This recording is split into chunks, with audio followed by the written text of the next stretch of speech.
আমি একটা পাখি হব, শঙ্খচিল বা ঈগল হব না, একটা চড়ুই হব, ছোট্ট চড়ুই, কালো ঠোঁট, শুভ্র বুক, বাদামি ডানা। শহরের অবহেলিত গাছেদের ডালে ডালে, বিল্ডিং চূড়ায়, সানসেটে বাসা বাঁধব।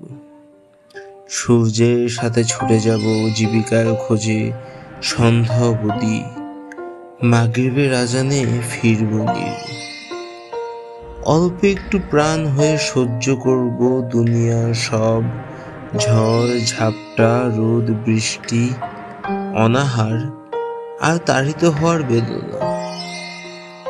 কত কত রাত্রেই আমায় তাড়না করেছে, কত শত অহেতুক যন্ত্রণা, যাতনা, অসহায়তা। তবু অল্প একটা প্রাণ হয়ে শুয়ে নিচ্ছি সব। পাখি হয়ে এসেছিলাম তোমার জানালায়, ভীষণ তৃষ্ণা। আমার তৃষ্ণা দেখে আমায় প্রায় পানি দাও তুমি। সেই লোভে আমি প্রায় তোমার দ্বারেই আসি, তোমার জানালায় বসি। তুমি আমায় করুণা দেখাও, ভালোবাসো না খালি, ছোট্ট চড়ুই যে তাই ভাবলাম একটা দামি পাখি হব।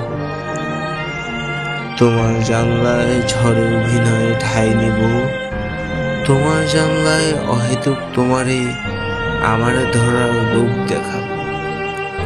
তুমি যখন ধরতে যাবে আমি তখন উড়াল দেব, ঝড়ো বাতাসেই ঝরে যাব মাটিতে। তোমার কি খারাপ লাগবে? তোমার কি খারাপ লাগছে? কেন লাগছে? আমাকে ধরতে না পেরে, নাকি আমার অর্থহীন মৃত্যুতে? তুমি কি ভাববে পাখিরা কেন উড়ে যায়, পাখিরা কেন চলে যায়? তুমি ভেবেছিলে তুমি কেন চলে গিয়েছিলে? পরের জন্মে ঠিক পাখিই হব, অন্তত আমারে ধরার লোভ তো থাকবে তোমার।